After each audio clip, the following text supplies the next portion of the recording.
네, 할렐루야. 네, 다 같이 기도하심으로 2026년 6월 13일 경배와 찬양 아버지 앞에 올려드리겠습니다. 다 같이 기도하시겠습니다.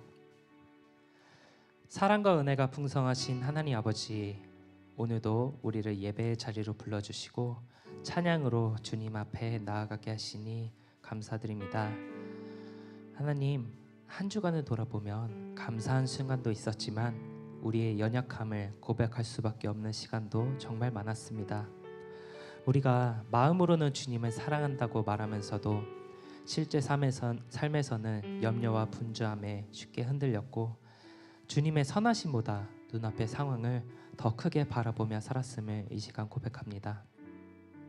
이 시간 예수님의 보혈로 우리의 생각과 마음을 씻어주시고 성령님께서 우리 가운데 임재하여 주셔서 흩어진 마음이 다시 주님께 모이는 시간이 되게 인도하여 주시옵소서.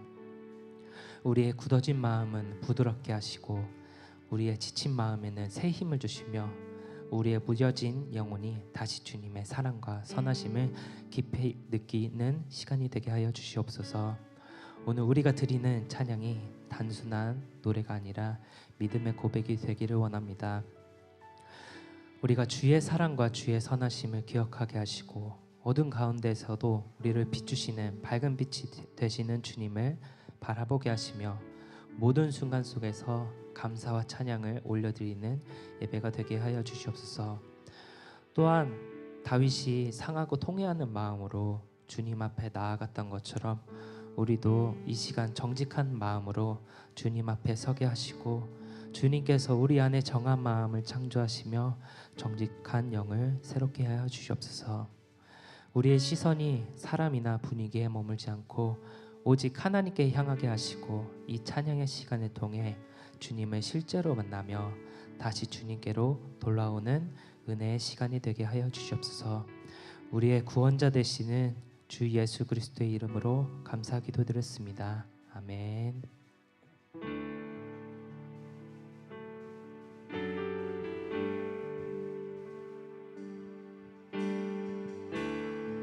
우리 다 같이 찬양합시다.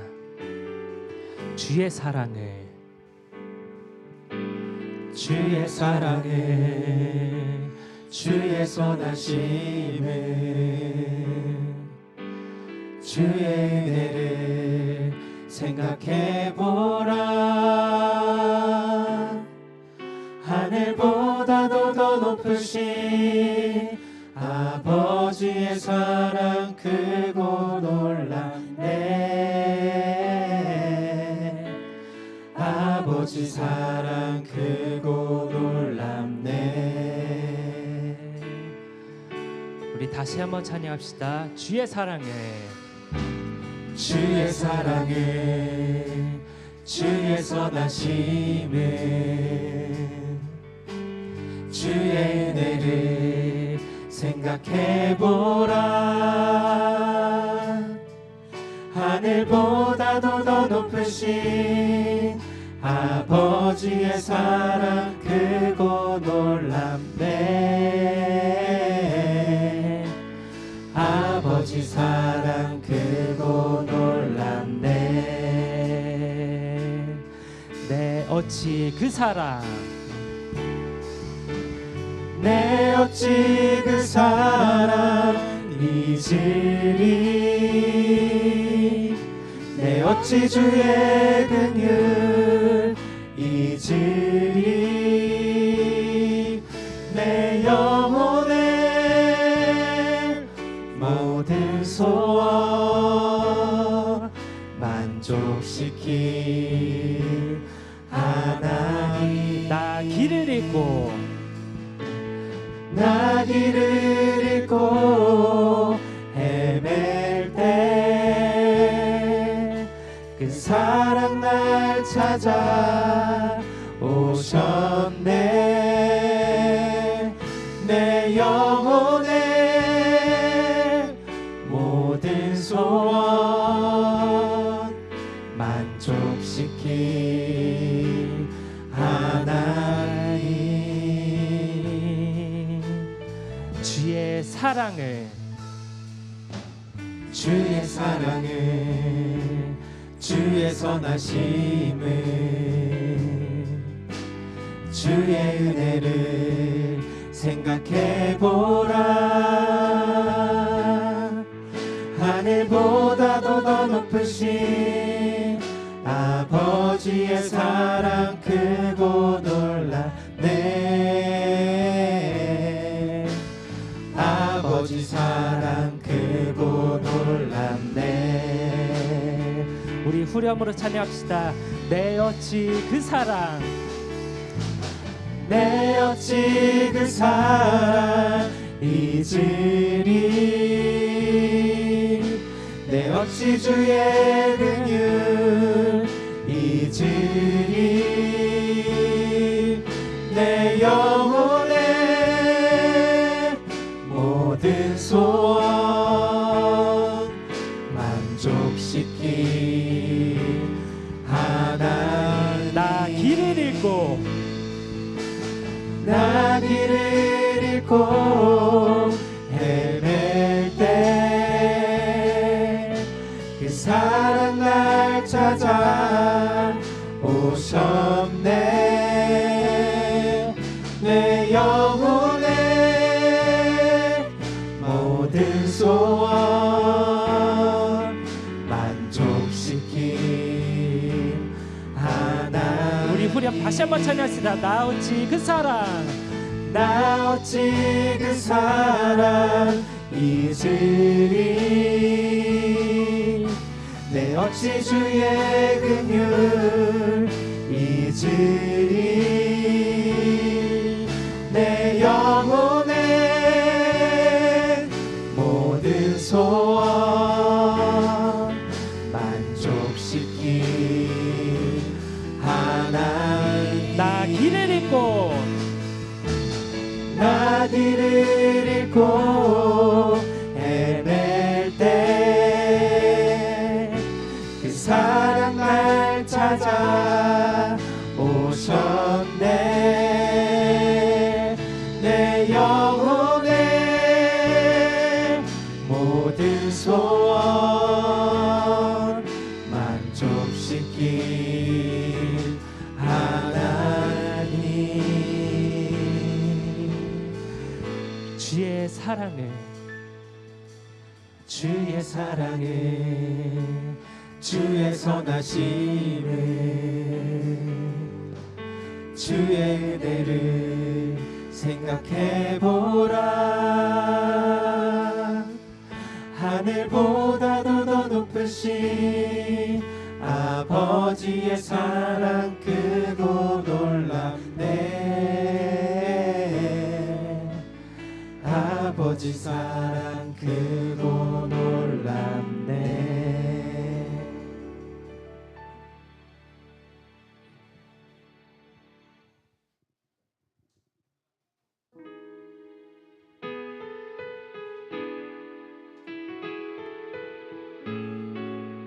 우리 다 같이 밝은 빛이 가득해 찬양하시겠습니다. 밝은 빛이 가득해 주 은혜와 사랑에 이곳에 모인 우리 주가 기뻐하시네. 주를 향한 사랑과 우리 모든 찬양을 주가 받아주시네. 다시 한번 밝은 빛이 가득해, 밝은 빛이 가득해 주 은혜와 사랑에 이곳에 모인 우리 주가 기뻐하시네. 주를 향한 사랑과 우리 모든 사랑을 주가 받아주시네. 기뻐 찬양해, 찬양해 주가 함께 하시네. 우리 사랑하시네. 우리 마음을 들여 놀라우신 주 사랑 찬양해. 그가 베푸신 사랑 우리 삶에 가득해. 우리 기뻐 노래해. 우리 처음부터 다시 한번 찬양합시다. 밝은 빛이 가득해, 밝은 빛이 가득해 주 은혜와 사랑에 이곳에 모인 우리 주가 기뻐하시네. 주를 향한 사랑과 우리 모든 찬양을 주가 받아주시네. 다시 한번 밝은 빛이 가득해 밝은 빛이 가득해 주 은혜와 사랑해. 이곳에 모인 우리 주가 기뻐하시네. 주를 향한 사랑과 우리 모든 찬양을 주가 받아주시네. 기뻐 다 같이 찬양해 찬양해. 주가 함께 하시네. 우리 사랑하시네. 우리 맘을 들여 놀라우신 주 사랑 찬양해. 그가 베푸신 사랑 우리 삶에 가득해. 우리 후렴 다시 한번 찬양해 찬양해. 주가 함께 하시네. 우리 사랑하시네. 우리 맘을 들여 놀라우신 주 사랑 찬양해. 그가 베푸신 사랑 우리 삶에 가득해. 다시 한번 찬양해 찬양해. 주가 함께 하시네. 우리 사랑하시네. 우리 맘을 들여 놀라우신 주 사랑 찬양해. 그가 베푸신 사랑 우리 삶에 가득해. 우리 기뻐 노래해.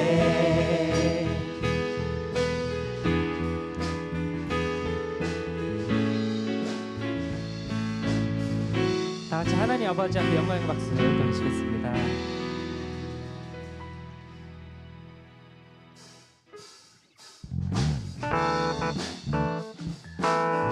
우리 다 같이 박수 치시면서 감사와 찬양 드리며 힘차게 찬양하시겠습니다. 감사와 찬양 드리며 주 앞에 나가세. 크고 등하신 주 이름 그의 성소에서 주를 찬양해. 나팔 소리로 찬양하며 기타와 수금으로 호흡이 있는 모든 자마다 온 마음 다해 주를 높이세. 주의 선하심 인자하심이 주의 선하심과 인자하심이 영원하시도다. 다시 한번 주의 선하심 주의 선하심 인자하심이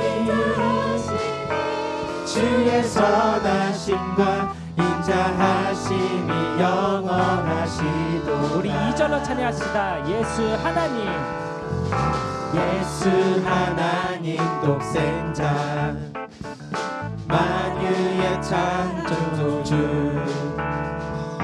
모두나 그 앞에 나아가 목소리 높여 주를 찬양해. 나팔 소리로 찬양하며 기타와 수금으로 호흡이 있는 모든 자마다 온 마음 다해 주를 높이세. 주의 선하심 인자하심이 주의 선하심과 인자하심이 영원하시도다. 다시 한번 주의 선하심 주의 선하심 인자하심이 주의 선하심과 인자하심이 영원하시도다. 다시 한번 찬양합시다. 주의 선하심 주의 선하심 인자하심이 주의 선하심과 인자하심이 영원하시도다. 주의 선하심, 주의 선하심 인자하심이 주의 선하심과 인자하심이 영원. 우리 2절 다시 한번 찬양합시다. 예수 하나님 독생자, 예수 하나님 독생자, 만유의 창조주, 모두 다 그 앞에 나아가 목소리 높여 주를 찬양해. 낙할 소리로 찬양하며 비파와 수금으로 호흡이 있는 모든 자마다 온 마음 다해 주를 높이 선하심, 주의 선하심 인자하심이 주의 선하심과 인자하심이 영원하시도다. 주의 선하심, 주의 선하심 인자하심이 주의 선하심과 인자하심이 영원하시도다.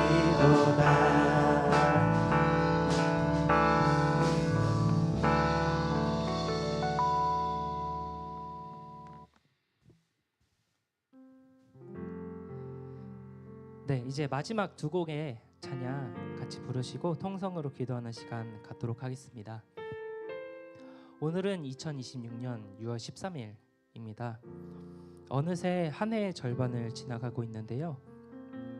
하나님께서 우리에게 한 해 동안 임대해 주신 시간은 8,760시간입니다.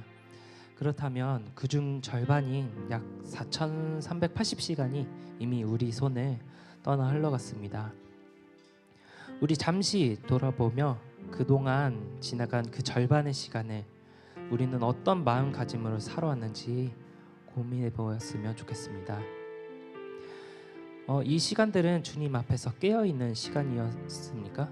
아니면 분주함과 염려에 떠밀려 흘려보낸 시간이었습니까? 사랑해야 할 사람들을 사랑했고 드려야 할 예배를 드렸고 붙들어야 할 첫 마음을 우리는 붙들고 있었는지요? 그리고 우리에게는 아직 남은 절반의 시간이 있습니다. 이 남은 시간을 우리는 어떤 마음으로 누구를 위하여 무엇을 향하여 보내야 할지 이 찬양의 시간에 주님 앞에 우리가 정직하게 묻기를 원합니다. 먼저 우리가 부르실 찬양은 시편 51편입니다. 이 찬양은 다들 많이 아시겠지만 다윗이 자신의 죄와 연약함을 숨기지 않고 주님 앞에 통회하며 드린 고백입니다. 시편 51편 10절에는 이렇게 고백하고 있습니다. 하나님이여 내 속에 정한 마음을 창조하시고 정직한 영을 새롭게 하소서. 우리가 지나온 절반의 시간 동안 무뎌지고 식어버린 우리의 마음을 주님 앞에 그대로 내어놓기 원합니다. 변명하지 말고 포장하지 말고 정직하게 주님 제 마음을 새롭게 하소서 라고 고백하며 이 찬양을 들었으면 좋겠습니다. 시편 51편 다음에 이어서 부르실 찬양은 마라나타입니다. 마라나타는 주님 오시옵소서 라는 고백입니다. 이 고백은 단지 마지막 때를 기다린다는 말에 머물지 않는데요. 새 마음을 받은 우리가 남은 시간을 주님을 기다리며 주님이 다스리시는 삶으로 살아가겠다는 결단의 고백입니다. 우리의 가정과 일터, 관계와 흔들리는 마음 한가운데 주님이 오셔서 다스려 주시기를 구하는 기도입니다. 이 두 곡 찬양 후 통성으로 기도하는 시간 갖도록 하겠습니다. 우리 첫 번째로는 우리 대한민국 나라와 민족을 위해 기도하시겠습니다. 두 번째로는 우리 사랑하는 평강제일교회를 위해서 기도하시겠습니다. 세 번째로는 요새선교회와 각자 가지고 나오신 기도 제목을 가지고 기도하시겠습니다. 중보기도 제목이 있는데요. 송유영 요셉의 아버지이신 송태준 장로님의 췌장암 항암 수술 치료와 회복을 위하여 다 같이 힘써 기도하셨으면 좋겠습니다. 그럼 다 같이 시편 51편 찬양하시겠습니다.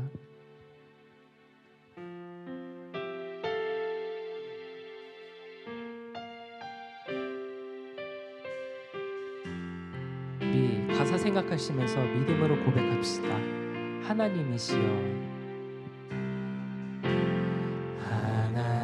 하나님이시여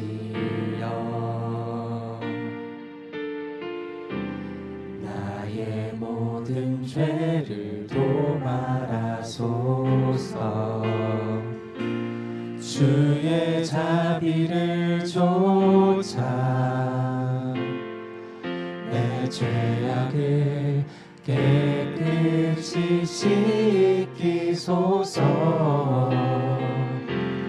중심의 진실함을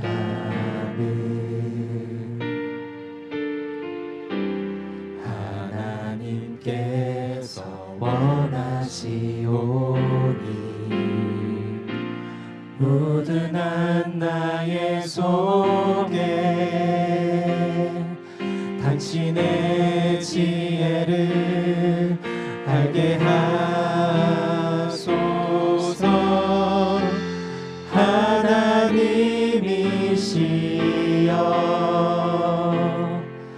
내 안에 정한 마음을 창조하시고 내 안에 정직한 영을 주사 새롭게 하옵소서.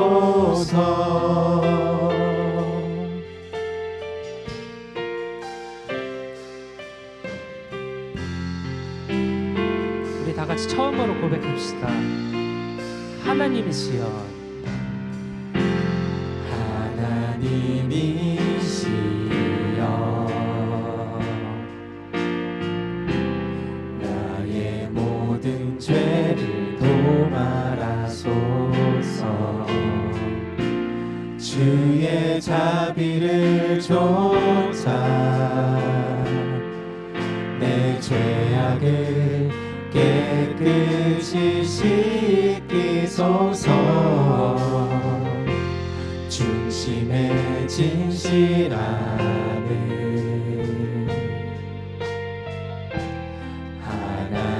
하나님께서 원하시오니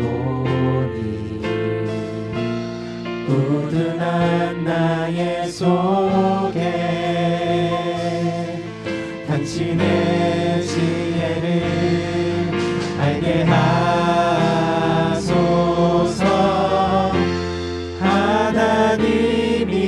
하나님이시여 내 안에 정한 마음을 창조하시고 내 안에 정직한 영을 주사 새롭게 하옵소서. 나의 구원, 나의 하나님이여, 나의 구원 나의 하나님이여 내 영아 주의 이름 노래하리라. 주여 내 입술을 열어주소서. 내 입이 주를 찬송하며 전하리. 나의 주 하나님이시여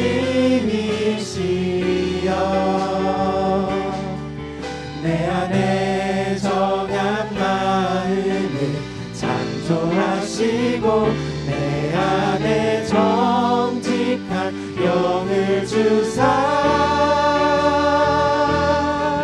새롭게 하옵소서. 하나님이시여, 하나님이시여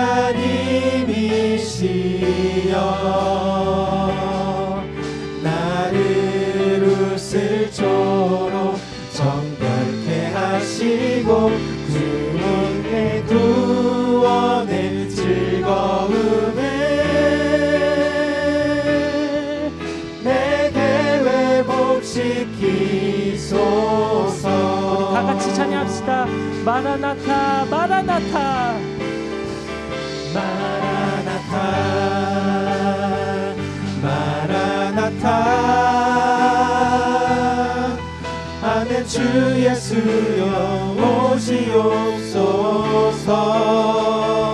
마라나타 마라나타 아멘. 주 예수여 오시옵소서. 우리 다시 한번 찬양합시다. 마라나타 마라나타 마라나타 마라나타 아멘. 주 예수여 오시옵소서. 마라나타 마라나타 아멘. 주 예수여 오시옵소서. 다 같이 두 손 드시고 아멘 할렐루야 삼창하신 후에 통성으로 기도하시겠습니다. 아멘 할렐루야 아멘 할렐루야 아멘 할렐루야.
사랑이 많으신 하나님 아버지, 오늘도 거룩한 성전에 나와 예배드릴 수 있도록 시간과 여건을 만들어 주심에 감사드립니다.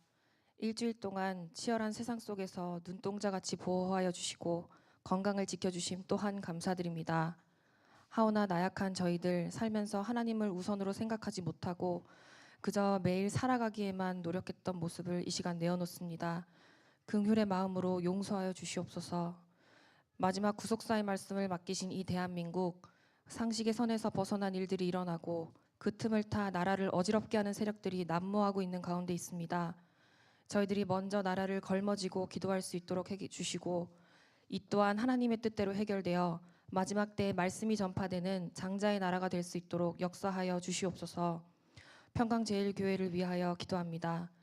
끊이지 않는 사단마귀의 공격에도 말씀 하나로 굳건히 자리를 지키고 있는 저희들이 끝까지 이기고 승리하는 자들이 될 수 있도록 하여 주시고, 흔들리지 않는 믿음을 허락하여 주시옵소서.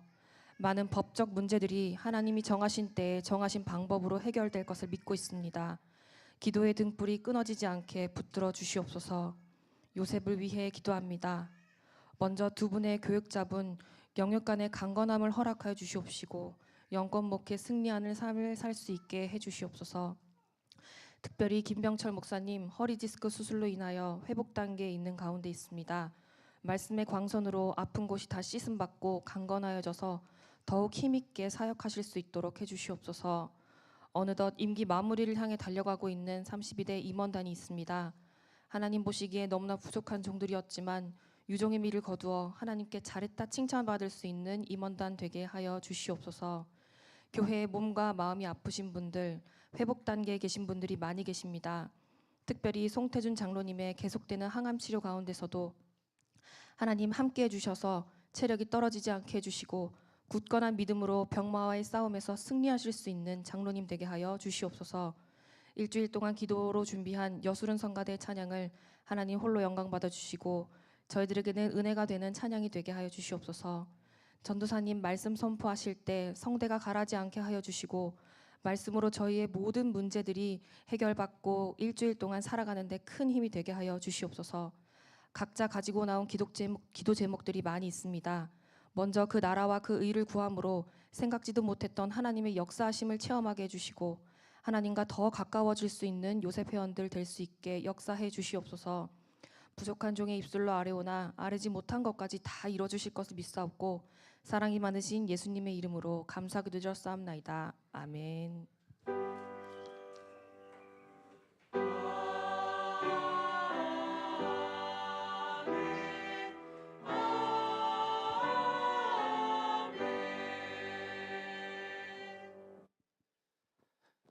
네, 2026년 6월 13일 요셉 정기 예배를 하나님 앞에 드리시겠습니다. 오늘 함께 은혜 받으실 성경 말씀은 디모데전서 3장 14절부터 15절까지 말씀 되겠습니다. 디모데전서 3장 14절부터 15절 말씀, 14절부터 제가 봉독해 올리겠습니다. 내가 속히 내게 가기를 바라나 이것을 내게 쓰는 것은 만일 내가 지체하면 너로 하나님의 집에서 어떻게 행하여야 할 것을 알게 하려 함이니 이 집은 살아계신 하나님의 교회여 진리의 기둥과 터이니라. 이는 하나님의 말씀이니라. 아멘. 이어서 여수른 성가대의 찬양 있겠습니다.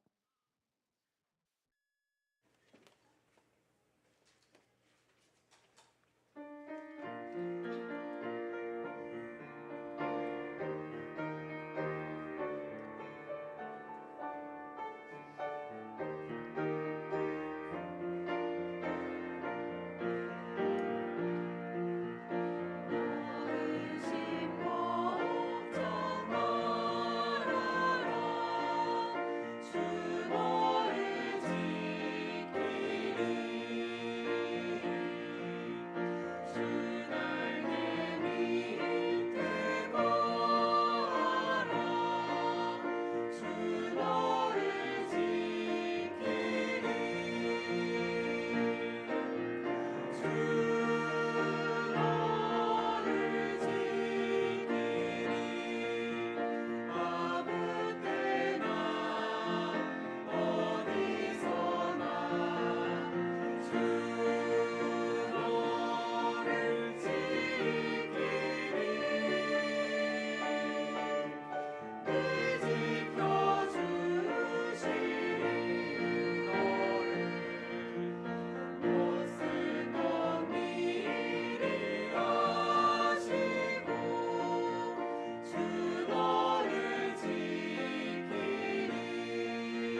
안녕하세요. 네, 놀랐습니까? 자, 오늘은 하나님의 집에서 어떻게 행하여야 할 것, 하나님의 집에서 어떻게 행하여야 할 것이라는 제목으로 함께 은혜를 나누겠습니다. 오늘 본문 말씀 마지막 구절을 보시면은 이 집은 살아계신 하나님의 교회요 진리의 기둥과 터니라라고 말씀을 하고 있죠.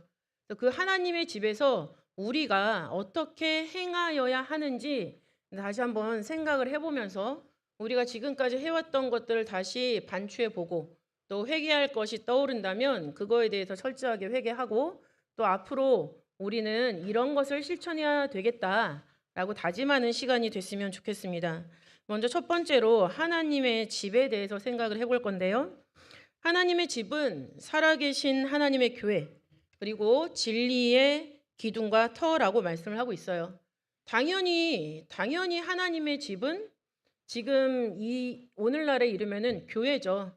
그래서 그 교회를 하나님의 교회, 하나님이 주인이신 교회로 우리는 알고 있습니다.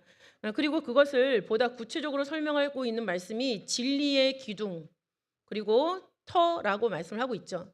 진리라는 것은 요한복음 17장 17절 말씀 보시면은 아버지의 말씀이 진리입니다라고 고백하고 있는 기록되어 있는 것을 우리는 발견할 수가 있어요. 그렇기 때문에 진리의 기둥이라고 함은 하나님 말씀의 기둥을 의미하는 거죠. 그러면 기둥은 성경에 어떤 식으로 나타나 있는가? 먼저 첫 번째는 하나님의 사역을 표현할 때 기둥이라는 것을 성경은 기록을 하고 있습니다. 다 아시는 것처럼 대표적으로 구름 기둥, 불 기둥이 있죠.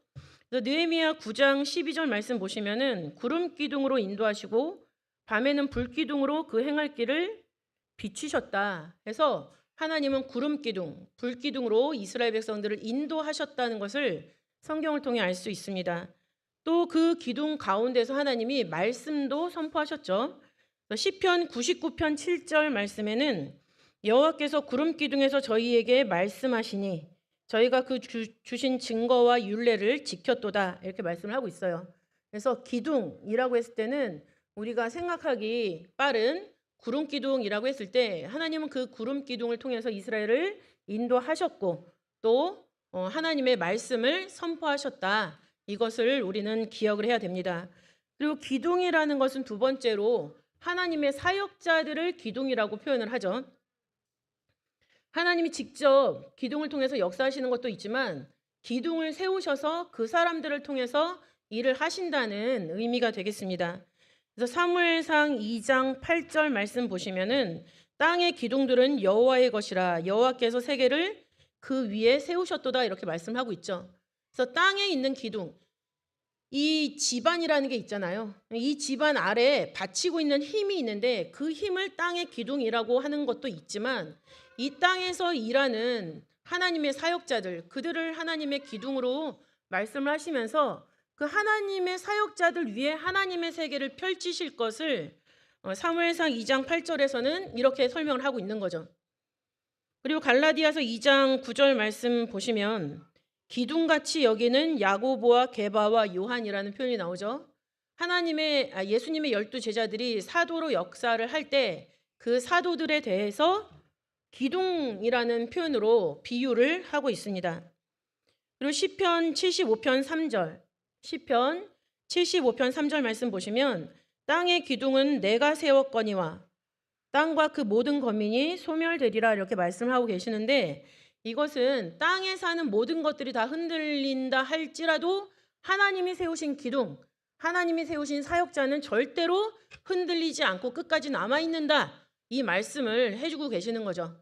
그리고 그 곳이 바로 교회, 1차적으로는 교회인 것을 말씀하고 있는 것입니다. 그리고 기둥은 세 번째로 이기는 자를 하나님이 기둥으로 만들어 주시겠다 말씀하셨죠. 요한계시록 3장 12절 말씀 보시면 이기는 자는 내 하나님 성전에 기둥이 되게 하리니 그가 결코 다시 나가지 아니하리라 이렇게 말씀을 하고 있어요. 그래서 여기 앉아 있는 분의 대부분이 거의 우리 교회에서 태어나서 교회 학교, 그다음에 중등부, 고등부, 대학부, 청년에 거쳐서 지금에 이르르셨는데 그 시대마다 여러분의 시기마다 그 기관에서 어떤 역할을 감당하셨을 거예요.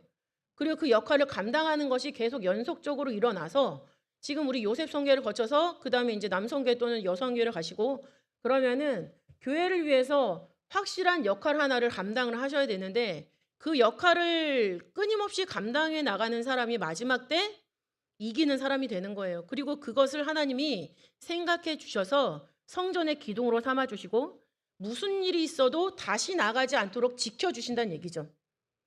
그러니까 여러분이 기둥 같은 역할을 할 때 하나님이 여러분을 성전의 기둥으로 삼아 주시고 새 예루살렘 성의 그 기둥 그리고 다시 나가지 않게 보호해 주신다라고 했을 때는 이 기둥의 역할을 한다는 것이 바로 나의 영생이라는 것과 직결되어 있구나. 이것도 우리는 생각을 해볼 수가 있습니다.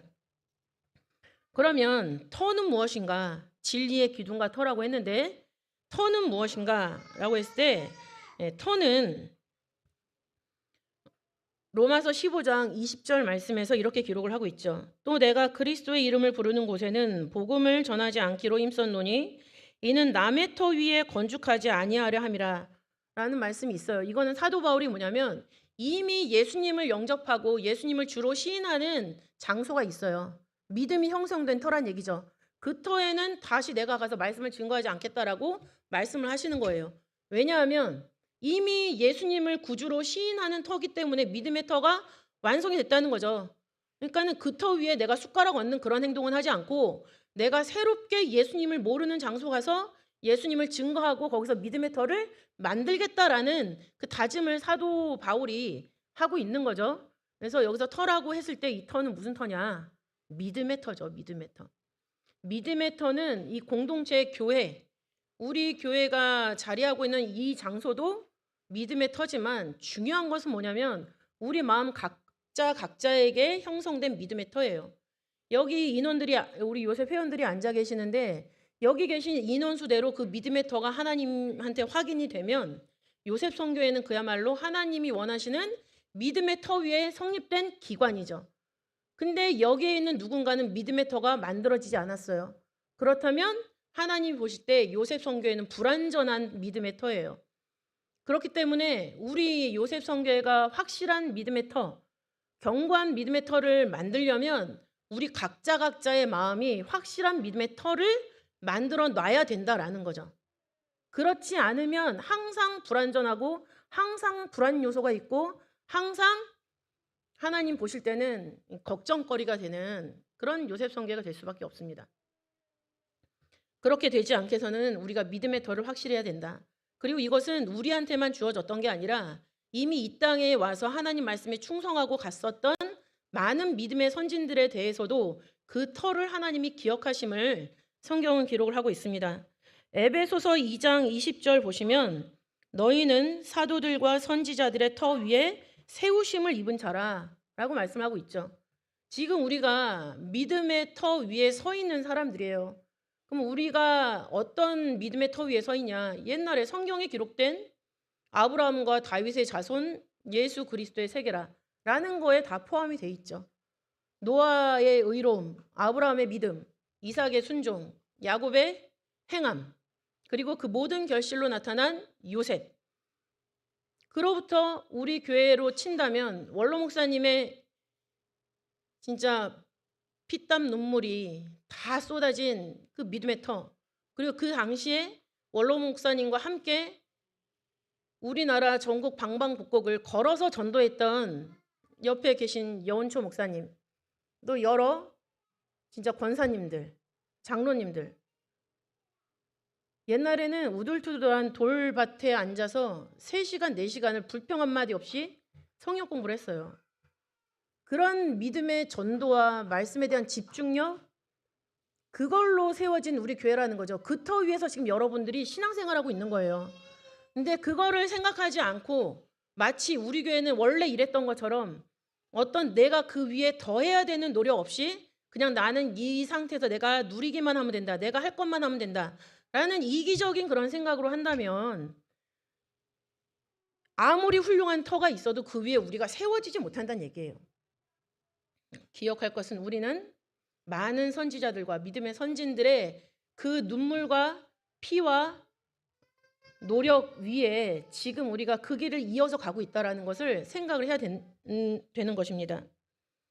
골로새서 1장 23절을 보시면 만일 너희가 믿음에 거하고 터 위에 굳게 서서 너희 들은 바 복음의 소망에서 흔들리지 아니하면 그러하리라 말씀하고 있죠. 하나님께서는 우리가 믿음, 하나님 말씀을 들음으로 말미암아 믿음이 생기죠. 로마서 10장 17절이나 로마서 1장 10절에 또는 17절에 그 말씀이 기록되어 있는데 말씀을 듣고 믿음이 형성됐을 때 그 믿음이 흔들리지 않아야지 된다는 거. 그랬을 때 여러분들의 믿음의 터 위에 여러분들의 2세, 3세들이 바로 세워지는 거예요. 굉장히 중요한 미션을 그 누구보다도 가깝게 느끼고 있어야 되는 것이 바로 우리 요셉 성교회라는 것입니다. 그리고 그 믿음을 끝까지 지켰을 때 하나님이 우리의 모든 수고를 생각해 주신다는 거죠. 고린도전서 15장 58절에 그 말씀이 있습니다. 그러므로 내 사랑하는 형제들아 경고하며 흔들리지 말며 항상 주의 일에 더욱 힘쓰는 자들이 되라. 이는 너희 수고가 주 안에서 헛되지 않은 줄을 알미니라 이렇게 말씀을 하고 있어요. 의심하면서 일하는 게 아니라 믿음의 확신을 가지고 일을 하셔야지 그 일을 하시면서 여러분 힘들었던 것들을 하나님이 인정해 준다는 얘기예요. 근데 확신하지 않고 의심하면서 여러분들이 이 기관에 몸을 담고 교회에 몸을 담고 하는 모든 것들은 하나님이 기억하지 않는다는 얘기죠. 그거가 바로 헛된 수고예요. 그렇기 때문에 우리 요셉 성교회는 지금 총회라는 또 커다란 물결이 다가오고 있죠. 거기서 우리 요셉 성교회가 진짜 믿음으로 그 총회의 의미를 깨닫고 총회를 중심으로 우리가 마음을 하나로 묶어서 견고한 믿음으로 결집이 될 때 우리 요셉 성교회가 빈틈없는 믿음의 터를 만들 수가 있고 그 빈틈없는 믿음의 터 위에 세워지는 그 다음이 기대되는 요셉 성교회가 될 수 있다는 것을 믿고 그것을 위해서 희생하시기 바라겠습니다. 그리고 이 믿음의 터는 바로 예수님을 말하고 있죠. 고린도전서 3장 11절에 기록되어 있습니다. 이 닦아둔 것 외에 능히 다른 터를 닦아줄 자가 없으니 이 터는 곧 예수 그리스도시다. 이렇게 말씀을 하고 있죠. 우리는 믿음의 터를 갖고 있어요. 근데 어떤 믿음의 터냐? 예수를 그리스도라고 믿는 믿음의 터예요. 예수님이 이 땅에서 잘 믿는 어떤 사람 중에 진짜 하나님을 감동시켜서 그리스도가 됐다. 이런 미친 소리 말고 하나님 말씀이 이 땅에 오셔서 우리의 죄를 용서하셨다. 라는 거를 믿는 게 예수가 그리스도라고 믿는 거예요. 예수님이 바로 하나님이고 예수님이 말씀이란 얘기죠. 그 믿음을 흔들림이 없이 믿고 유지를 할 때 그 터는 절대로 흔들릴 수가 없는 것이죠. 디모데후서 2장 19절 보시면 하나님의 견고한 터는 섰으니 이렇게 말씀을 하고 있습니다. 그 하나님의 견고한 터가 바로 예수 그리스도라는 거죠. 그리고 이 믿음의 터는 마지막에 이루어질 하나님의 성, 하나님의 나라도 의미를 합니다. 히브리서 11장 10절 말씀 보시면 이는 하나님의 경영하시고 지으실 터가 있는 성을 바랐습니다. 말씀을 하고 있습니다. 하나님이 경영하시고 지으실 성이 있어요. 근데 그 성만 있는 게 아니라 터전도 구비가 됐다는 거죠. 그 터전은 하나님을 믿는 견고한 믿음, 흔들림이 없는 믿음으로 끝까지 남아있는 사람이 바로 그 터가 되는 거예요. 그 하나님을 흔들림이 없는 믿음을 믿는 터 위에 세워지는 것이 하나님의 나라, 거룩한 새 예루살렘 성, 그것이 바로 에스겔 성전. 그래서 우리가 갖고 있어야 되는 터는 바로 하나님을 말씀으로 또 그 말씀이 육신을 입고 오셔서 우리를 다시 한번 출발하게 만들어 주셨다. 그것을 굳건하게 믿는 그 터, 그리고 그 터 위에서 우리는 다시 한번 하나님의 성을 만들어 드릴 수 있는, 세워 드릴 수 있는 믿음의 터를 또한 만들어서 하나님 앞에 바쳐 드려야 된다라는 것을 생각하시기 바라겠습니다. 그래서 하나님의 집은 진리의 기둥과 터라는 것을 생각을 해봤고요. 두 번째, 그러면 하나님의 집, 교회에서 행해야 될 것은 과연 무엇인가?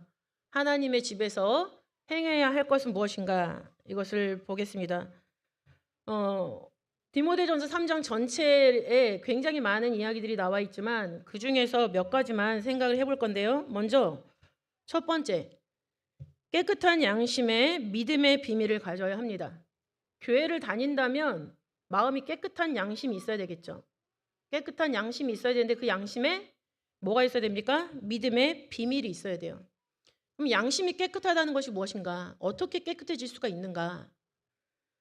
디모데전서 3장 9절 말씀에 깨끗한 양심에 믿음의 비밀을 가진 자라고 말씀을 하고 있고요.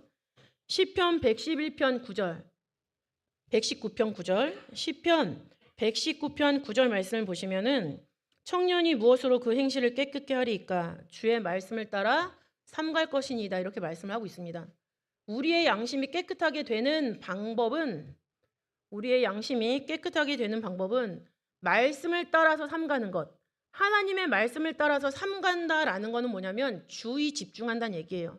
하나님 말씀에 주의하고 하나님 앞에서 옷깃을 여미고 성전을 맘대로 들락달락하는 것이 아니라 이 성전에 하나님이 계신 곳, 그러니까 이 안에서 행동을 조심히 하는 것. 그런 모든 것들이 말씀에 주의하는 행동이죠. 에베소서 5장 26절을 보시면 이는 곧 물로 씻어 말씀으로 깨끗하게 하사 거룩하게 하시고 말씀하고 있어요. 물로 씻어 우리가 세례를 받죠. 그리고 나서 하나님 말씀을 마음속에 열심히 기록합니다. 그것이 바로 물로 씻어 말씀으로 깨끗하게 하시는 것. 그렇게 되면 결과 우리는 거룩하게 되겠죠. 천국에 들어가는 두 가지 조건은 의로움과 거룩함이에요. 그렇기 때문에 물로 씻고 말씀으로 깨끗하게 하면 우리는 거룩이라는 자격을 획득하게 되는 거죠. 그리고 양심의 장소는 어디 있을까요?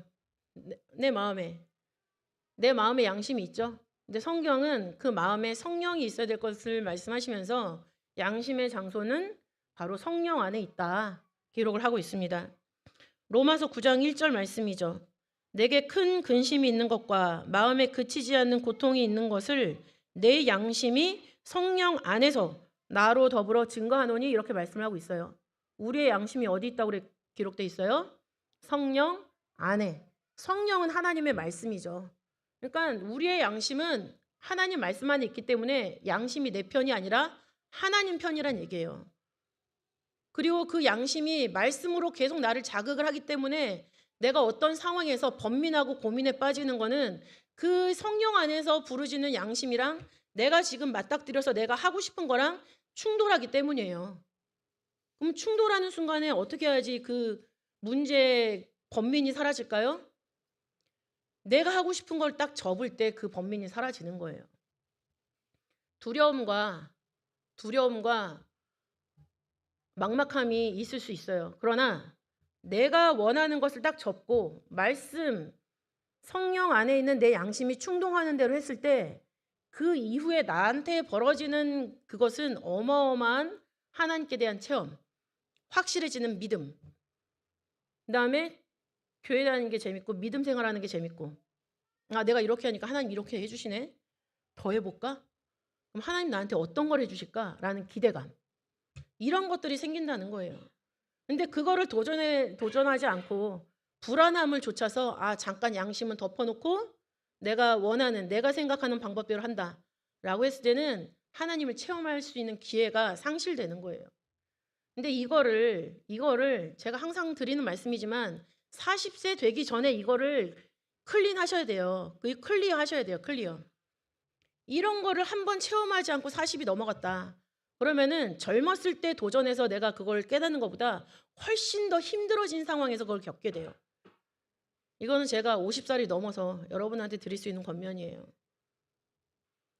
하루라도 젊었을 때 성령 안에 있는 양심이 나를 찌르는 대로 행동하시고 선택하시고 행동하시고 거기서 주시는 하나님의 크신 선물, 사랑, 축복, 그거를 꼭 체험하시길 바라겠습니다. 이 양심은 우리의 생각을 인도하죠. 로마서 2장 15절을 보시면 그 양심이 증거가 되어 그 생각들이 서로 혹은 송사하며 혹은 변명하며 그 마음에 새긴 율법의 행위를 나타내느니라 말씀하고 있어요. 양심은 우리의 생각, 번민, 서로 내 생각이 내 생각을 고발하고 마음속에서 엄청난 갈등이 있다는 얘기죠. 그런 것들을 양심이 딱 중심을 잡아서 그거를 인도해 준다는 얘기예요. 그래서 그 양심의 인도를 따라가면 율법, 내 마음에 적힌 말씀의 그 행위가 나의 삶에 나타난다는 거죠. 그리고 양심은 하나님을 향하여 찾아가게 만드는 거죠. 베드로전서 3장 16절은 선한 양심을 가지라 이렇게 말씀을 하고 있습니다. 선한 양심을 가지라. 그리고 3장 21절 말씀 보시면 그 선한 양심이 하나님을 향하여 찾아가는 것이라고 말씀을 하고 있죠. 그러니까 우리의 양심이 살아있을 때 하나님을 찾아가서 하나님과 얼굴과 얼굴을 대해서 만날 수 있다는 얘기예요. 하나님을 만나는 그 자리가 바로 영생하는 자리예요.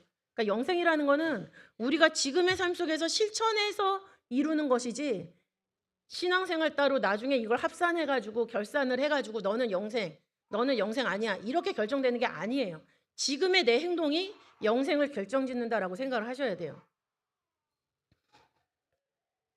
그러나 그렇게 살지 않는 양심은 성경에서 어떤 양심이라고 기록을 하고 있죠? 화인 맞은 양심이라고 기록을 하죠. 화인 맞은. 불인두예요. 화인은 불인두. 마음에 불인두로 막 지져버리면 그 살이 살아있어요? 죽어요? 죽는다는 얘기죠. 그런 양심도 있어요. 끝내 성령 안에 있는 양심을 무시했을 때 그 양심이 바로 불인두로 지져진 양심, 죽은 양심이 된다는 거죠. 디모데전서 4장 1절부터 2절에 그것이 기록되어 있습니다. 그러나 성령이 밝히 말씀하시기를 후일에 어떤 사람들이 믿음에서 떠나 미혹해하는 영과 귀신의 가르침을 좇으리라 하셨으니 자기 양심이 화인 맞아서 외식함으로 거짓말하는 자들이라 말씀하고 있어요. 외식이라는 단어가 나왔죠.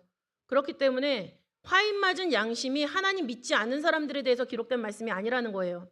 하나님을 믿는 모양새를 갖추고 있는데 성령이 인도하시는 대로 가지 않는 그 사람들의 양심이 바로 화인 맞은 양심으로 성경은 말씀을 하고 있죠. 거짓말하는 사람들이란 얘기예요.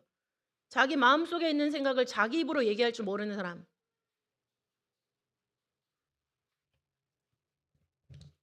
우리는 이래서는 안 되겠죠. 내 양심이, 저도 제 양심과 항상 싸웁니다. 제 양심과 싸우는 동안에 제가 기분이 막 들쭉날쭉했던 기분이 차분하게 가라앉는 것을 느껴요. 옛날에는 들쭉날쭉했다가 폭발을 해버렸는데 이게 어느 순간이 딱 지나지니까 그게 가라앉더라고요. 말씀의 훈련이죠, 이게. 여러분들은 저보다 훨씬 더 많은 케이스들을 갖고 계시죠. 당장 케어해야 되는 자녀들이 있고 또 지금 한참 치열할 때이기 때문에 그 과정 속에서 조용히 하나님이 내 양심을 통해서 무슨 말씀을 하시는지 귀를 기울여 봐야 됩니다. 그러면 믿음의 비밀이라는 것은 무엇인가? 지금 깨끗한 양심의 믿음의 비밀을 가지는 것을 하고 있죠. 믿음의 비밀은 무엇인가 했을 때 믿음의 비밀은 첫 번째 하나님의 지혜라고 합니다. 고린도전서 2장 7절부터 8절 말씀 전체인데요. 여기 보면은 오직 비밀한 가운데 있는 하나님의 지혜라는 표현이 나오죠. 그래서 비밀은 하나님의 지혜예요. 그리고 그것을 다른 말로 복음의 비밀이라고도 말씀하고 있습니다. 에베소서 6장 19절에 기록을 하고 있죠. 결정적으로 하나님의 지혜, 복음의 비밀은 바로 그리스도, 예수입니다. 골로새서 2장 2절 말씀 보시면 하나님의 비밀인 그리스도 이렇게 명제처럼 기록을 하고 계시죠. 또 골로새서 1장 27절 말씀 보시면 하나님이 그들로 하여금 이 비밀의 영광이 이방인 가운데 어떻게 풍성한 것을 알게 하려 하심이라. 이 비밀은 너희 안에 계신 그리스도시니 곧 영광의 소망이니라. 그러니까 하나님의 지혜, 하나님의 비밀은 예수님이란 얘기예요. 그리고 예수님을 통해서 우리가 영광의 소망을 얻게 되는 건데 디도서 1장 2절을 보시면 그 영광의 소망이 바로 영생이라는 것을 기록을 하고 있어요. 그러니까 성경은 어떤 것을 봐도 시종일관 예수님을 통해서 우리가 구원을 받고 예수님을 믿음으로 말미암아 영생에 도착한다라는 것을 끊임없이 얘기를 하고 계시죠. 요한복음 3장 16절이 바로 그겁니다. 이는 저를 믿는 자마다 멸망치 않고 영생을 얻게 하려 하심이라. 예수님이 이 땅에서 역사하신 이유 자체가 예수님을 믿는 사람으로 하여금 영원한 생명을 얻게 하려고 역사하셨다.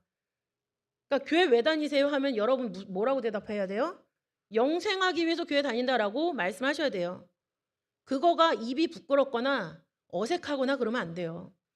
그 말하기가 좀 창피하고 그러는 거는 내가 말씀에 대한 확신이 없어서 그래요. 그러면 더 성경을 읽고 이 영생이 뭔지 더 생각하고 알게 해달라고 하나님한테 기도하셔야 되죠. 그런 확신이 있으셔야 돼요. 왜? 하나님이 그런 원리를 가지고 교회를 세우셨고 그런 원리를 하나님 믿는 사람들에게 가르쳐주고 있으니까 제대로 배웠다면 의심 없이 얘기할 수 있어야 되죠. 요한계시록 10장 7절 보시면 7번째 천사가 나팔을 불죠. 7째 천사가 소리 내는 날 그 나팔을 불게 될 때에 하나님의 비밀이 그 종 선지자들에게 전하신 복음과 같이 이루리라. 복음의 비밀이 7번째 천사가 나팔을 불 때 이룬다고 그랬어요. 우리 찬송가 168장에 나팔 불 때 나의 이름, 변화의 세계를 얘기를 하고 있죠. 마지막 나팔 불 때 우리가 변화한다라는 말씀도 성경에 있습니다. 고린도전서 15장 51절에 있죠. 마지막 나팔이 순식간에 호련히 다 변화하리니. 그 마지막 나팔이 7번째 나팔이에요. 왜냐하면 성경에 나팔 재앙이 나오는데 7개거든요. 그러면 7번째 나팔이 마지막 나팔이죠.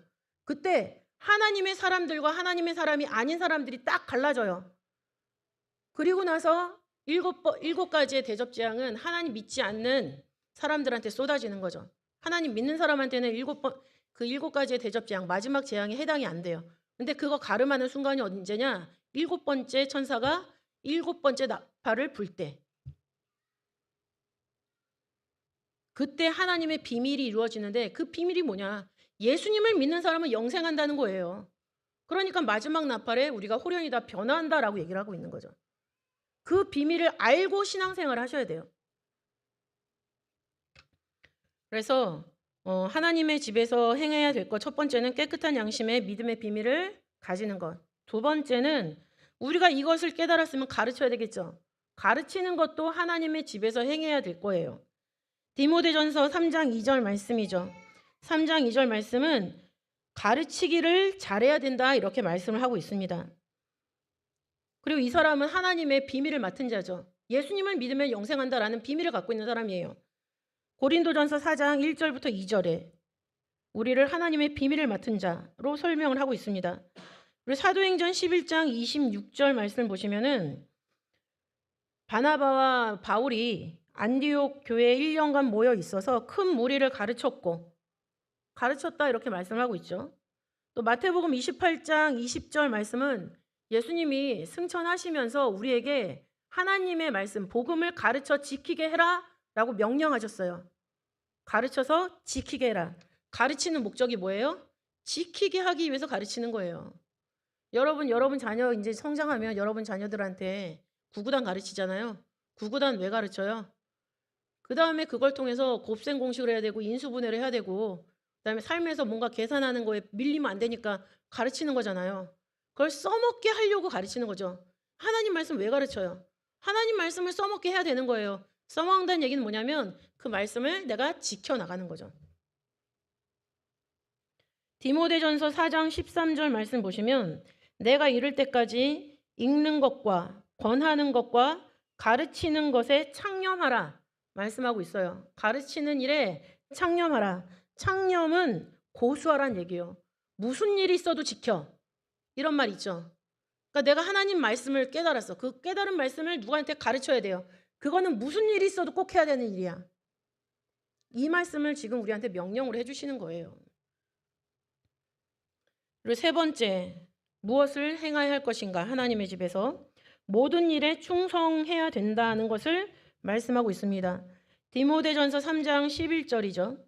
여자들도 이와 같이 단정하고 참소하지 말며 절제하며 모든 일에 충성된 자라야 할지니 여자들에 국한된 얘기가 아니라 모든 성도들에 국한된 얘기죠. 단정해야 된다. 참소하지 말아야 된다. 다른 사람의 흉을 봐서도 안 되지만 없는 흉을 만들어서 떠들어도 안 된다는 얘기예요. 그러려면 절제해야죠. 누가 되게 싫은 거를 절제해야 돼요. 내가 짜증나는 거를 절제해야 돼요. 그리고 모든 일에 충성된 자여야 한다. 아까 고린도전서 4장 2절 말씀 보시면 맡은 자에게 구할 것은 충성이라고 말씀하고 있습니다. 맡은 자에게 구할 것은 충성. 그래서 우리가 충성한다라고 했을 때는 교회에서 이루어지는 일들을 통해서 알 수가 있죠. 먼저 예배에 충성해야 됩니다. 예배. 요한복음 4장 24절 말씀 보시면 하나님은 영이시니 예배하는 자가 신령과 진정으로 예배할지니라 이렇게 말씀하고 있어요. 하나님한테 예배를 드린다는 거죠. 근데 예배하는 방법이 신령과 진정으로 예배할지니라라고 되어 있는데 그 신령이라는 것은 하나님의 성령을 말하는 거죠. 하나님의 성령은 말씀을 의미합니다. 요한일서 5장 7절에 성령은 진리라고 말하고 있고 요한복음 17장 17절에 진리가 아버지의 말씀이라고 기록되어 있어요. 성령이 진리고 진리가 아버지의 말씀이면 성령이 말씀이란 얘기죠. 그리고 진정 이것도 말씀, 알레데이아 말씀을 의미해요. 그런데 여기에 사용된 문법을 보면 역격이라는 것을 사용해요. 문법이 역격. 역격은 뭐냐면 그 어떤 행위나 물건을 받을 대상을 말해요. 그러니까 신령과 진정으로 신령을 가지고 하나님한테 예배드리고 또 진정을 가지고 하나님한테 예배드리고 우리는 이렇게 일을 했지만 사실은 신령한 존재에 대해서 누구누구에게 그죠? 누구누구에게라는 거거든요. 역격은. 그러니까는 말씀에게 성령에게 예배를 해야 되는 거고 진정 말씀께 예배를 드려야 된다는 얘기예요. 그러니까 예배에 성령과 말씀이 빠지면은 그건 예배가 아니란 얘기죠.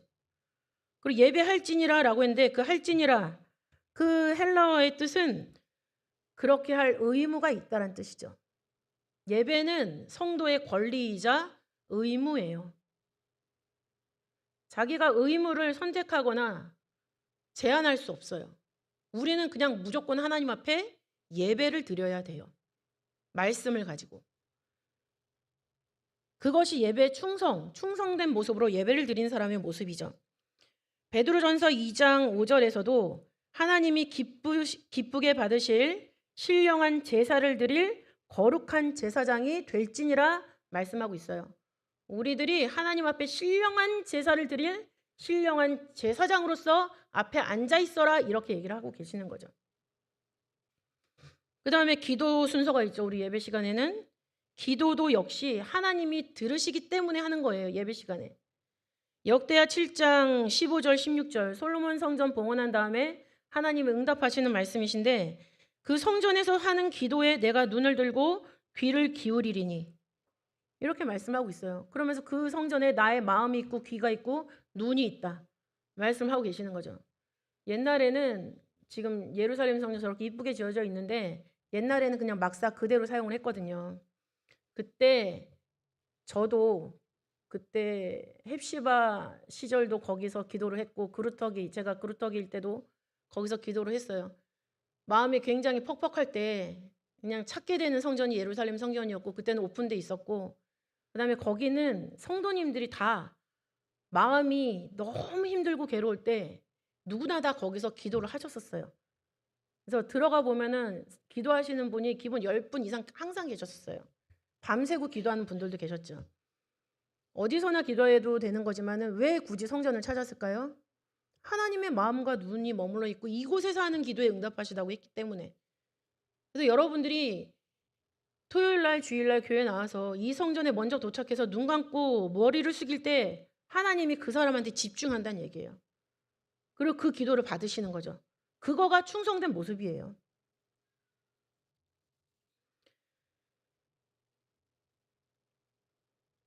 그리고 찬송을 하죠.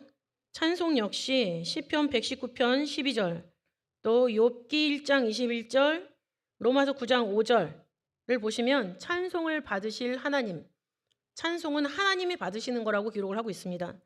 시편 18편 3절에서도 내가 찬송 받으실 여호와께 아뢰리니 기록을 하고 있죠. 우리가 예배 전 찬양을 하고 또 예배 시간에도 찬송가를 부르죠. 그럼 여러분 찬송할 때 내가 지금 이거를 누구 앞에서 부르느냐를 생각을 하셔야 돼요. 내가 앞에서 마이크 잡고 난 원래 찬양이 좋으니까, 난 원래 노래하는 걸 좋아하니까 그렇게 사는 건 그건 찬양이 아니에요. 내가 부르는 이 가사 하나하나, 이 가사가 내가 기도를 하는 순간인 거죠.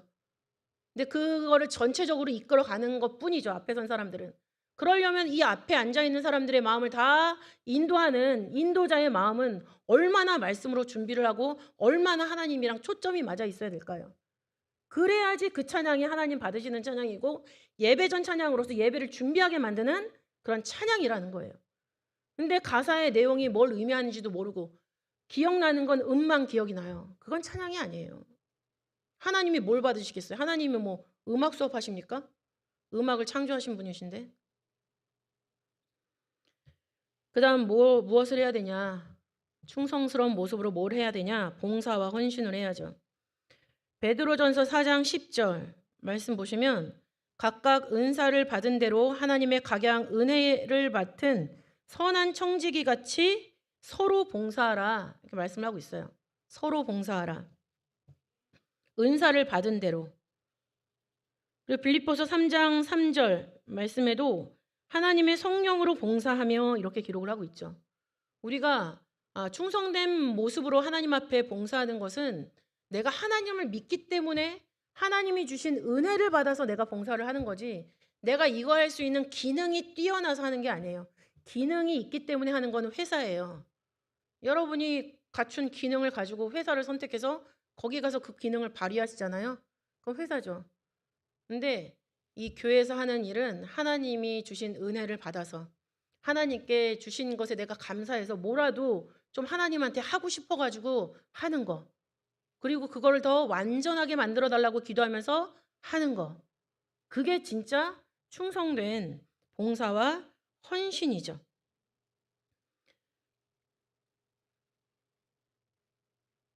디모데전서 6장 17절부터 19절 말씀을 보시면 내가 이 세대의 부한 자들을 명하여 마음을 높이지 말고 정함 없는 재물에 소망을 두지 말고 오직 우리에게 모든 것을 주사 누리게 하시는 하나님께 두며 소망을 하나님께 두란 얘기죠.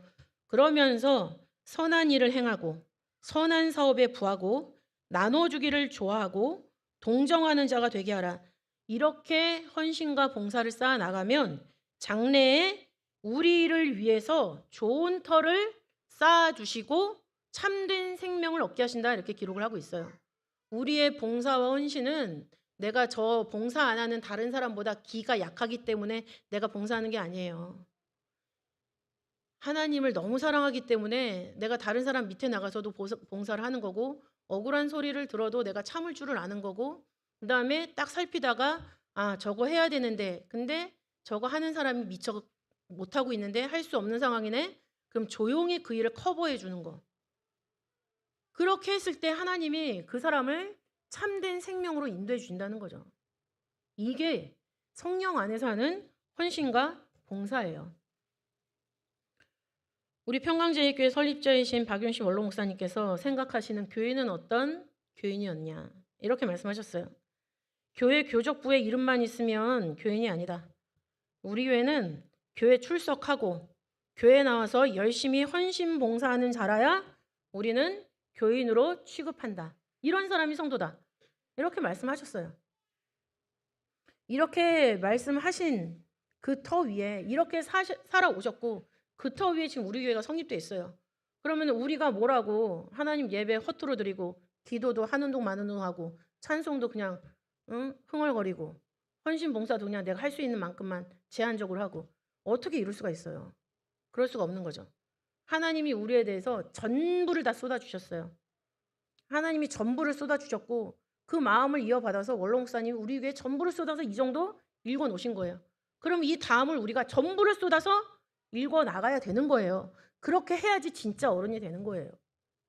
그렇게 하자고요. 그래서 오늘 하나님의 집에서 어떻게 행하여야 할 것을 우리가 자세히 살펴봤습니다. 먼저는 우리의 마음밭이 진리의 기둥의 터가 돼야 되고 깨끗한 양심의 믿음의 비밀을 가진 자가 돼야 됩니다. 믿음의 비밀을 지니려면 하나님 말씀 잘 기록하고 잘 가르치고 또 찬송하고 기도하고 예배하고 헌신하는 거에 대해서 자기는 완전히 빠지고 하나님의 영광만 나타나는 그런 모습으로 해야 됩니다. 그런 요셉 성교회가 되기를 바라겠습니다. 기도하고 봉헌할게요. 사랑이 많으신 아버지 하나님 감사드립니다. 우리들이 아무 공로가 없었지만 하나님 말씀의 은혜로 하나님의 집에 참석하게 하시고 하나님의 집인 이 교회를 위해서 저희들이 예배를 드리고 기도를 하고 찬송을 하며 하나님 말씀 앞에 봉사와 헌신을 다할 수 있도록 인도하시는 을 감사드립니다. 혹여라도 저희들 아직 연약하여서 정말 그 모든 것을 감당하지 못한 부분들도 있을 것입니다.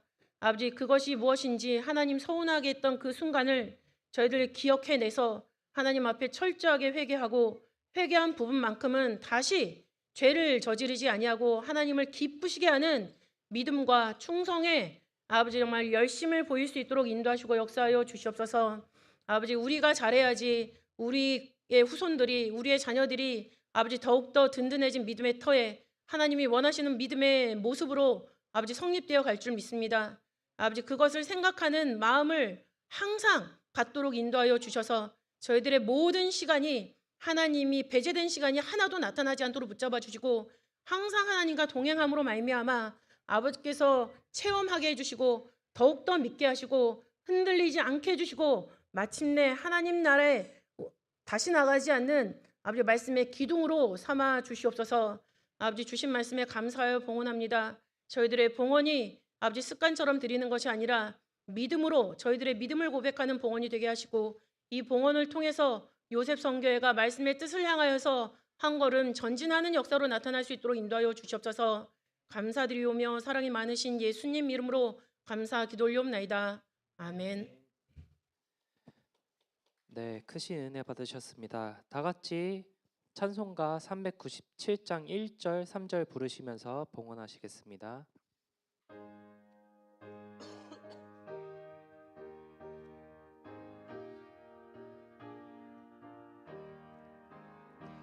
주 믿는 사람 일어나 다 힘을 합하여 이 세상 모든 마귀를 다쳐서 멸하세. 저 앞에 오는 적군을 다 싸워 이겨라. 주 예수 믿는 힘으로 온 세상 이기네. 믿음이 이기네. 믿음이 이기네. 주 예수를 믿음이 온 세상 이기네. 끝까지 이긴 사람은 흰 옷을 입히고 또 영생 복을 주시니 참 기쁜 일일세. 이 어두운 세상 지나서 저 천성 가도록 주 예수 믿는 힘으로 온 세상 이기네. 믿음이 이기네. 믿음이 이기네. 주 예수를 믿음이 온 세상 이기네. 아멘. 다음 순서 진행하시겠습니다.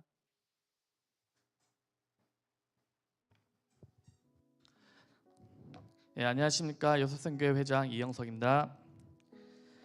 네, 제가 이 자리에 나온 이유는 곧 다가오고 있는 임시총회와 또 정기총회에 대한 일정과 내용을 전달해드리려고 합니다.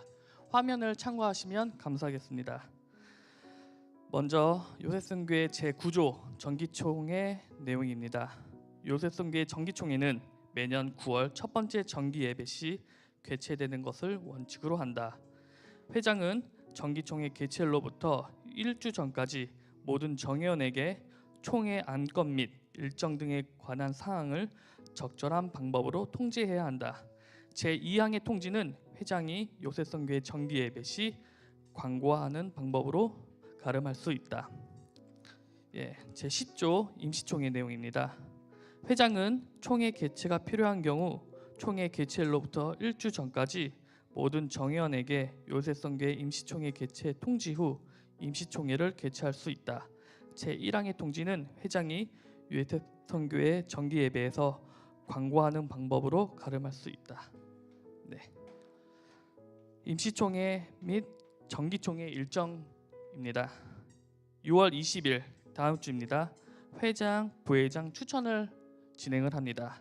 그리고 최다 득표자와 차순위 득표자가 나올 경우 각자 회장 또는 부회장 자격 요건 확인 그리고 본인 의사를 확인한 후에 7월 4일 회장, 부회장 후보자 발표가 진행됩니다. 그리고 7월 11일 선출 투표 임시총회를 진행을 하고 또 회칙에 따라 9월 5일날 정기총회를 진행할 예정입니다.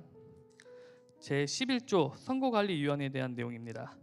회장은 후임자 선출을 위해 본인을 선거관리위원장으로 정회원 3인 이상을 선거관리위원으로 하는 선거관리위원회를 구성해야 한다. 선거관리위원회는 회장, 부회장 선출 투표에 사용되는 투표용지를 제작해야 하고 투표용지 중 요셉성교회 직인이 날인된 용지로만 투표가 진행될 수 있도록 투표 절차 전반을 관리 감독해야 된다. 본 회칙에 따르지 않는 회장, 부회장 선출 투표는 무효로 한다. 따라서 저희 이번 선거관리위원회 구성원으로는 이영석, 김경신, 권일환, 윤지선 그리고 윤성은, 박세린 회원이 선거관리위원회 구성으로 되어 있습니다. 추가로 혹시라도 회장 및 부회장 후보로 중에 선거관리위원회 구성원이 포함될 경우에는 선거관리위원회에서 제대할 수 있음을 말씀드리겠습니다. 제12조 회장 후보 자격 등 내용입니다.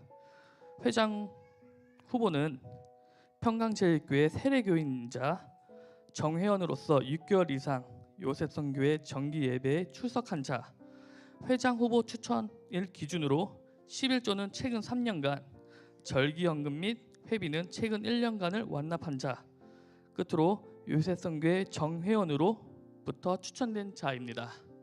끝으로 이번 임시총회는 작년에 대비해서 조금 빠르게 열리는 감이 있습니다. 그 이유로는 혹시라도 회장 또는 부회장 선출에 대한 문제가 발생되었을 경우 이를 대비하고 또한 제33대 회장, 부회장들이 교육자님 그리고 임원단과 요셉 회원들 간에 더 많은 소통의 시간을 갖기 위함을 말씀드리겠습니다. 다음 주부터 요셉성교회 회장, 부회장 후보자 추천을 하는 날인데요. 많은 기도로 요셉성교회에 꼭 필요한 회장, 부회장이 뽑힐 수 있도록 기도 부탁드리겠습니다. 이상입니다. 감사합니다.